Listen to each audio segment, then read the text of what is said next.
is Gisela, and I have a question for you. What are you doing at this moment? I'm sure you must be relaxed at home with your family. Or you might be eating something delicious. Or your mom might have been listening to it too. But I'm sure that you can move from that place because the class is starting. And today I'm going to teach you modals of deduction. Let's start. The first modal is must. We use must when you are sure that something will happen or that something happened in the past. We have could, may, and might. You use them when there is a possibility that something happened, when you aren't sure, when there is a chance of something occurs.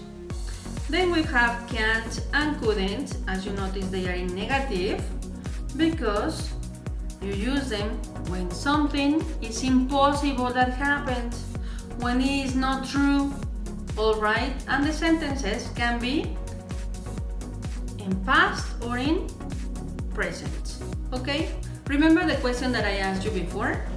It was, what are you doing? Okay, and I gave you some examples. The first one was, you must be relaxed at home. I used must because I was sure that you were relaxed. Another sentence I used was, you might be eating something delicious. Alright, I didn't know it, that's why I use might. Okay? And another example that I gave you was, you can move from there. I used can't because I was sure that it was impossible for you to move. Alright? Now I'm going to give you more examples. Let's see the next picture. Here we have a family and the boy is sad. Why do you think he is sad? Well, because he couldn't ride his bike. That's why I wrote, the boy couldn't ride his bike. Alright? What was the problem? The chain may have been broken. We don't know. That's why I used may. It's a possibility. Alright? If you notice, I use it in past. How do you know that you use it in past? Because I have the auxiliary have and the verb in past participle. Alright? Then I said, well, the dad could repair the bike.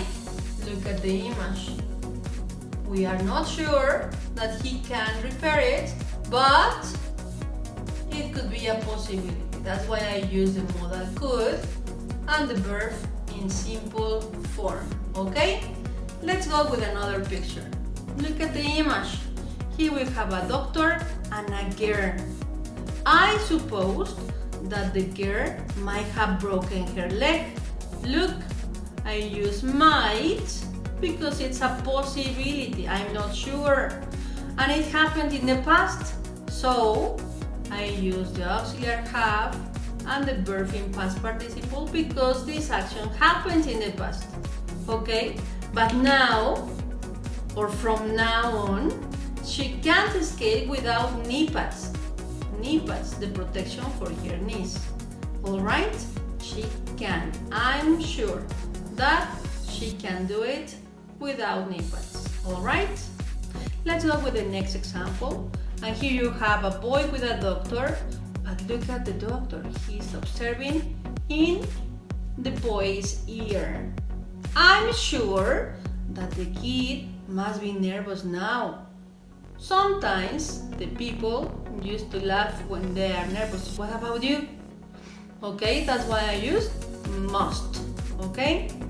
But the doctor, okay, must have seen something walking on his ear. They are laughing each other. So I'm sure that there is an insect in the ear. You. Alright. Well, with those examples that I gave you, we are going to check that the modals must, could, may, might, can't, and couldn't must be used with a verb in front if it is in present, or with the auxiliary for the present perfect, that is have, and the verb in past participle in front of the modal if you want to use it in past. Okay? Remember, try to practice these examples of deduction, these modals of deduction at home. Okay? Don't forget, you can use it like, what are you doing with your friends? You can ask your teachers, you can ask your family members, etc. Practice it and see you next class. Bye bye.